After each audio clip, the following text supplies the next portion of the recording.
এই নাও টিফিন, আর তাড়াতাড়ি বাড়ি চলে আসবে। ঠিক আছে। টাটা। আরে আমারও তো তোমার কথা খুব মনে পড়ে, কিন্তু কি করব বলো, কাজের চাপের জন্য তো সময়ই হয়ে ওঠে না। শালা আমার সন্দেহ ঠিকই ছিল, এই কাউর না কারোর সঙ্গে ফোনে কথা বলে। দাঁড়া শালা তোকে মজা দেখাচ্ছি। শালা আমি জানতামই, আমি কাজে যাওয়ার পর তুই কাউর না কারোর সঙ্গে ফোনে কথা বলিস। কার সঙ্গে কথা বলছিস? দে শালা ফোনটা নালে দে দে। হ্যালো, আরে জামাই কেমন আরে শাশুড়ি মা আপনি আগে বলবে তো যে শাশুড়ি মা ফোন করেছিল।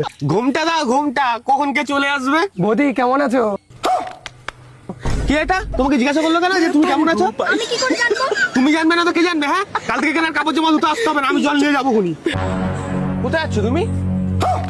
চলো আমিও যাবো। আমি যাব না, তুমিই চলে যাও। হ্যাঁ যেতে হবে না, আমি জানি তুমি ওখানে হাগার নাম করে দেখা করতে যাও। আমি বাপের বাড়ি যাচ্ছি 2-4 দিনের জন্য, ভালোভাবে থাকবে। ঠিক আছে যাও। চলো ভাই।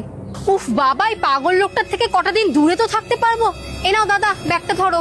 দাদা স্বামী আমি তোমার। তুমি এখানে কেন এসেছো? হ্যাঁ তোমাকে আমি এখানে একা ছেড়ে দিই, আর তুমি এখান থেকে অন্য কোনো ছেলের সঙ্গে ঘুরতে যাও। দূর,